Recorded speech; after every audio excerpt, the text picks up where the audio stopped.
सूरदास महाराज की, सतगुरु स्वामी समरदास महाराज की, स्वामी ज्ञान भिक्षुदास महाराज की, ज्ञान भिक्षुदास महाराज की, सभी संत समाज की, आज के महान सत्संग की। बोलो साधो।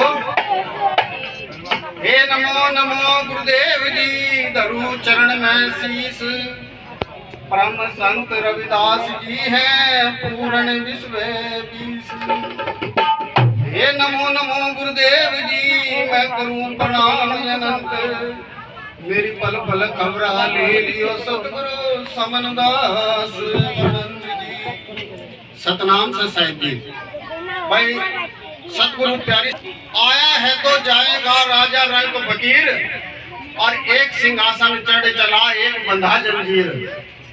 तो सतगुरु प्यारी सासंगत देखना यह है कि वो कौन जो जंजीरों में बंद कर जा रहा है, और वो कौन है जो सिंहासन पे चढ़ के चला जा रहा है। सतगुरु प्यारी सासंगत हमारी सत्संग समिति मंगलों के बहुत ही अहम कार्य करता रहे हैं।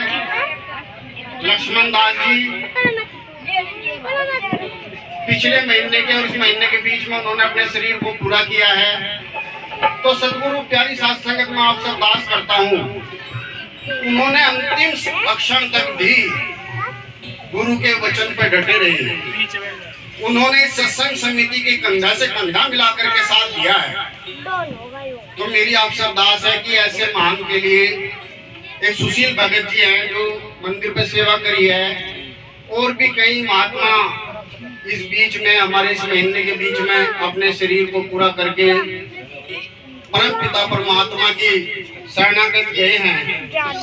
तो सतगुरु प्यारी साथ संगत आपसे अरदास है कि उन महान शख्सियत को लिए 2 मिनट के लिए आप मौन खड़े होकर के परमात्मा से सतगुरु महाराज से अरदास करें कि उनको मोक्ष की प्राप्ति प्रदान करे। सतगुरु प्यारी साथ संगत सभी अपने स्थान पर खड़े हो जाएंगे और 2 मिनट के बाद फिर बैठेंगे। हमारा सबका ये कर्तव्य बनता है कि सतगुरु स्वामी समनदास महाराज जी ने अपना पूरा जीवन हम लोगों के कल्याण के लिए लगा दिया। तो हमारा भी यह धर्म बनता है कि हम भी अपने बच्चों को शिक्षा दें कि भाई सतगुरु महाराज जी का आश्रम बन रहा है, कम से कम आप भी कुछ सेवा लगाओ। कोई तन की सेवा लगाओ, कोई धन की सेवा लगाओ, जिस भी प्रकार से बन सकती है अपने बच्चों से सेवा लगवाओ।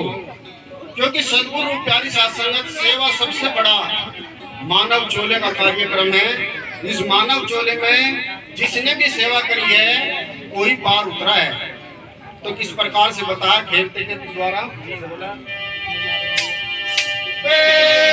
किनारे हम के संग में चला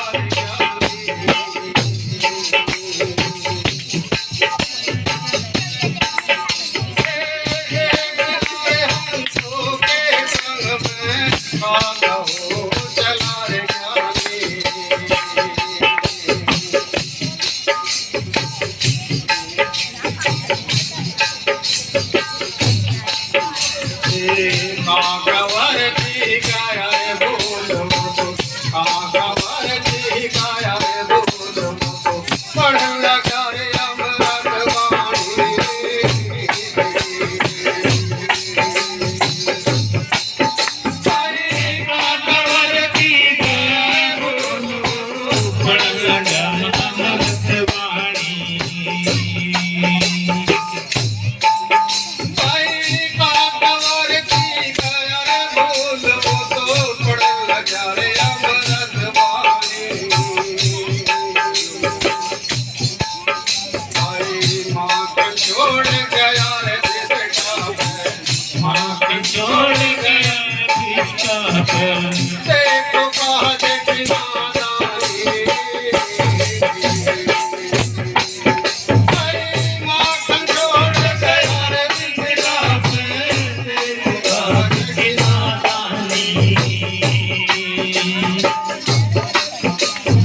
तो देखिए सदगुरु प्यारी साध संगत, सेवा के बारे में बात चल रही थी कि हमें सभी का क्रम बनता है कि आश्रम बनने लग रहा है तो सभी अपने बच्चों को सेवा के लिए समझाएं कि भाई आश्रम तक कम से कम शाम के टाइम आरती में तो जरूर सेवा लगाएं। कोई तन की सेवा लगाएगा, कोई धन की सेवा लगाएगा तो आश्रम बनकर तैयार होता होगा। सेवा के बारे में एक बात याद आ रही है, सदगुरु प्यारी साध संगत। इसी तरीके से एक आश्रम था, गांव से बाहर सत्संग चलता था, भंडारा होता था, तो सदगुरु प्यारी साध संगत एक भगत आता और जितने भी बर्तन होते उन बर्तनों की सेवा करता। हर बार आता उन बर्तनों की सेवा लगाता। महाराज जी सब देखते थे क्योंकि महाराज जी जानी जान है, वो सब देखते हैं कि कौन मन से सेवा करता है, कौन मेरी इस कार्यक्रम को आगे बढ़ाने का कार्य करता है, कौन मेरे इस कार्य को पीछे खींचने का काम करता है। मालिक सब देखते हैं। एक दिन सदगुरु प्यारी साध संगत महाराज जी ने सबने पास बुलाया। जब सब चले गए कि भगत तू आश्रम में बड़ी सेवा कर रहा है, बता तेरे मन की इच्छा क्या है। वो कह लगा नहीं गुरुजी, बस मुझे तो अच्छा लगता है इसलिए मैं करता हूँ। कि नहीं, मुझे पता है तेरे बारे में कुछ ना कुछ तो इच्छा है, मुझे तो अपने मुख से बता दे कि तेरी क्या इच्छा है। वो कहने लगा जी फिर गुरुजी बताऊंगा कहाँ। जी मुझे बस थोड़ी सी धन की कमी है, अगर मेरे पे धन हो जाएगा तो फिर मैं खाली बर्तनों की सेवा नहीं करने का, रात दिन बस आश्रम पे सेवा करूंगा। महाराज जी ने कहा कि नहीं, ये जो तू सेवा कर रहा है ये तू सिर्फ गरीबी में कर रहा है, जहाँ तेरे पास धन हो जाएगा तो तू ये सेवा छोड़ देगा। कह लगा जी नहीं महाराज जी कैसी बात कर रही है, आप मुझे धन देकर देखो और रात दिन आश्रम पे सेवा करूंगा। महाराज जी ने कहा कि देख तू गलत काम कर रहा है, वैसा तो तेरा कर्म है जो तूने कर दिया उसकी तो तुझे मिलेगी लाजमी, लेकिन मेरे कहने से तू धन ना लेगा, कुछ और चीज ले ले। अब ना महाराज जी बस धन की जरूरत है और तो सब कुछ है।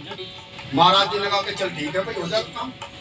मालिक का कहना था सदगुरु प्यारी साध संगत, वो आदमी इतना बड़ा बन गया कि वो फैक्ट्रियों का मालिक अमेरिका में खरीद रहा, कहीं जापान में खरीद रहा, उसके पास कोई था नहीं, ना उसे दिन का पता ना उसे रात का पता। रात दिन हवाई जहाज में और बस मीटिंगों में रहने लगा। सदगुरु प्यारी साध संगत एक दिन पता चला कि कई महीनों के बाद विदेश से इंडिया में पहुंचा अपने यहाँ से और मीटिंग ले रहा है। तो दरबार में बहुत बड़ी सिक्योरिटी लगी हुई थी। महाराज जी वहां पहुंचे। महाराज जी ने कहा कि भाई हमें आपके मालिक से मिलना है। उन्होंने कहा जी मालिक तो नहीं मिल सकते, वो तो कई सालों के बाद आज इंडिया में आए हैं और उसके बाद उनका फिर जापान जाने का दौरा है। आपको जो कहना था समय कह दो, ये उन्हें जाके बताओ अपने मालिक को क्या आश्रम के महाराज जी आए हैं। वो गए अंदर। उन्होंने कहा महाराज जी कोई महात्मा जी हैं और आपसे मिलने के लिए कह रहे हैं। कह लग रहे यार तो देखो मुझे कोई टाइम रखा महात्मा से मिलने का, मेरी तो अभी भी फ्लाइट है, मुझे जाना जल्दी। और ऐसा करो हो सकता है कोई बेचारा भंडारा बुल रहा होगा, 1000-1500 रुपए देकर चलता कर दो। तो वो बेचारे 2-4 हजार रुपए लेकर के आए। चलो महाराज जी मालिक ने पैसे भिजवा दिए। उसने कहा कि उनसे कहो मैं पैसे वाला महात्मा नहीं हूँ, उनसे कहो कि आश्रम के महात्मा जी आए हैं मिलने के लिए। अब अच्छा बहुत सिक्योरिटी के लोग चले क्या डर कोई सी। उन्होंने जाकर उसके कान में कहा कि महाराज उन्हीं पैसे लेता खोर, अभी बता रहा आश्रम का महात्मा कोई मिलने वाला। उनने सोचा एकदम इसको ध्यान आ गया वो आश्रम का। उसने कहा भाई तुरंत मीटिंग कैंसिल करो, उसे अंदर लाओ। देखता है वही महाराज चरणों में गिर गया कि मालिक आपने तो हद कर दी। अब अच्छा अब बस सब काम होता जा रहा, 2-4 फैक्ट्रियां और खरीदने उसके बाद तो आश्रम पे सेवा करूंगा। अच्छा ये भी रह रहा काम बस गुरुजी बस 2 है विदेश में, उसका चल रहा प्रोसेस पूरा हो जाएगा बस। क्या लगे चलो ठीक है तुम बेटे फैक्ट्रियां खरीद करो, लेकिन हम तुम्हारे पास आए हैं कि तुमने आश्रम की सेवा करी थी ये बताने के लिए कि तुम्हारे पास इस जीवन के केवल 2 दिन बाकी हैं। 2 दिन के बाद आपको ये संसार छोड़ करके उस मालिक की शरणागत जाना है। तो सदगुरु प्यारी साध संगत उसको ये सुनना था और वो पागल हो गया।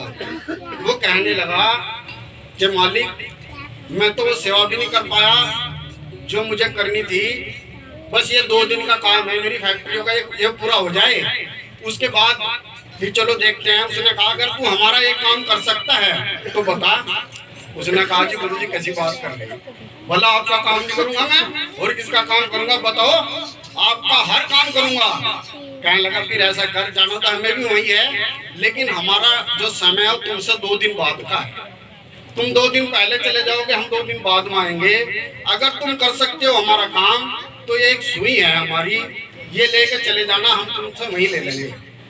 सतगुरु प्यारी साथ संगत सुई पकड़ ली हाथ में, लेकिन सुई पकड़ते उसे ज्ञान हो गया कि सुई तो ऊपर जा ही नहीं सकती। गुरु के चरणों में पड़ गया कि मालिक सुई तो ऊपर जा ही नहीं सकती, मैं आपका काम कैसे करूं। तो उसने कहा जब एक तू सुई भी ऊपर नहीं ले जा सकता, ये जो तूने खरबों रुपए का लोहा और ये जो बिल्डिंगें खड़ी करी है, ये कहे के लिए खड़ी करी है, इसे कहाँ ले जाएगा तू। तो सतगुरु प्यारी साथ संगत महाराज के चरणों में पढ़कर दास करता है कि कोई मुझे ऐसा काम बता दे जो मैं वहां ले जा सकूं, मुझे वो काम बता दे, वो कमाई बता दे जिसकी कमाई करके मैं उस घर तक ले जा सकूं। तो किस प्रकार महाराज जी बताते हैं आज